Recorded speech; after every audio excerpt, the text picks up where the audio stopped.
नमस्कार मित्रांनो, आमच्या चॅनलवर नवीन असाल तर चॅनलला नक्की सबस्क्राईब करा, म्हणजे तुम्हाला मालिकेचे नवनवीन एपिसोड सर्वात अगोदर पाहायला मिळतील। तर बिन दोघातली तुटेना या नवीन मालिकेमध्ये असं काय घडलंय ते आपण बघणार आहोत। इकडे स्वानंदीची फॅमिली ही अधीराकडे आलेली असते आणि अधीराचा भाऊ समर राजवाडे हा पिंट्या म्हणून ओळखला जात असतो, पण हे स्वानंदीला माहीत नसतं। तर स्वानंदी त्या घरी पोहोचलेली असते आणि पिंट्या म्हणजे समर राजवाडे पण तिथे पोहोचलेला असतो। दोघांची भेट होते आणि ते दोघं एकमेकाकडे बघतच राहतात, कारण की पिंट्याने म्हणजे समर राजवाडेने स्वानंदीच्या खिलाफ पोलिसात कंप्लेंट केलेली असते की ती माझ्या मागे मागे फिरत आहे, ती मला नेहमी स्टॉक करत आहे। म्हणून पोलिस तिला शोध घेत असतात आणि इकडे बैठकीमध्ये पिंट्या आणि स्वानंदी एकमेकासमोर आलेले असतात आणि मग समर राजवाडे बोलतो की नंदुताई, मला तुमच्याशी एकट्यात बोलायचं आहे। म्हणून ते दोघं एकट्यात वरती बाल्कनीमध्ये बोलायला जातात। तेवढ्यात तिथे वरतून पोलिस येतात आणि पोलिस समर राजवाडेला दिसतात। तो त्यांना इशारा करतो, पण पोलिसांना काही कळत नाही। तर पोलिस बोलतात की साहेब काहीतरी त्रासात आहे, आपल्याला वर जावं लागेल। तर पोलीस आत शिरतात। तर तेवढ्यात तिथे स्वानंदी बोलते की पोलिसांना तुम्ही बोलवलं आहेत का? तर समोर बोलतो नाही, मी बघतो काय आहे। तर ते दोघंही खाली येतात। पोलीस आले आणि पोलीस डायरेक्ट बोलतात की स्वानंदी सरपोतदार, आम्हाला तुम्हाला अरेस्ट करायचं आहे, तुमचा अरेस्ट वॉरंट आहे आमच्याकडे। आणि पोलीस तिला अरेस्ट करायला जातात। तर सर्व मंडळी उठून उभी होतात। सर्वांना शॉक बसतो की स्वानंदीला अरेस्ट करायला आलेले आहेत म्हणून। तर इकडे समरच्या काकूला खूप छान वाटलेलं असतं की स्वानंदीला अरेस्ट करणार आहे म्हणून। तर स्वानंदीला अरेस्ट करायला जातातच तर रोहन बोलतो की सर बघा ना, माझ्या ताईला अरेस्ट करतायत। तर मग समर बोलतो तू बस खाली, मी करतो काय, ठीक आहे।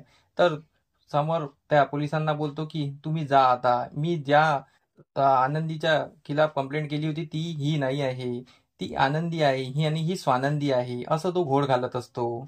त्याला त्याच्याच कळत नसतं। तर पोलीस बोलतात की आमच्याकडे कंप्लेंट आहे आणि फोटो पण सुद्धा आहे, फोटो दाखवतो। तर समोर बोलतो नको नको, फोटोची काही गरज नाही।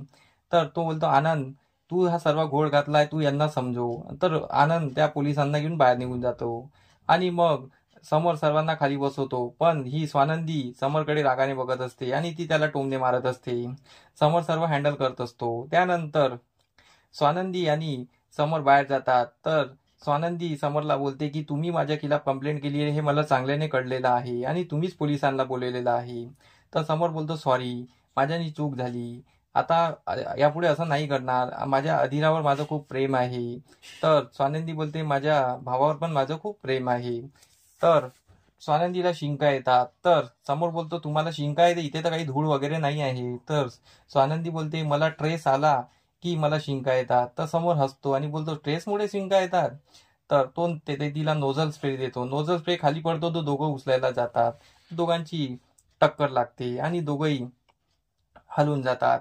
तर मग इकडे आतमध्ये असं घडलेलं असतं, सर्व त्या मंडळी समोर असतात आणि मग लग्नाची बोलणी पक्क होतात। आजी बोलतात हे लग्न पक्क समजूया। तर मग रोहन उठून उभा होतो आणि बोलतो की माझी एक अट आहे, जोपर्यंत माझ्या बहिणीचं म्हणजे माझ्या नंदुताईचं लग्न होणार नाही तोपर्यंत मी लग्न करू शकणार नाही। पहिले तिचं लग्न मग माझं लग्न। ही अट ऐकून सर्वांना शॉकच बसतो। तर आता आपल्याला सामोरी भागात हे पाहणं रंजक ठरणार आहे। तर त्यावर समर राजवाडेचं काय म्हणणं असेल हे आपल्याला पाहणं खूपच इंटरेस्टिंग असणार आहे। तर आमचा एपिसोड कसा वाटला मला कमेंट करून नक्की सांगा। धन्यवाद। आमचा एपिसोड तुम्हाला कसा वाटला हे आम्हाला कमेंट करून नक्की सांगा। आम्ही तुमच्यासाठी नवनवीन एपिसोड घेऊन येत राहू, त्यासाठी आमच्या व्हिडिओला बघत राहा। धन्यवाद।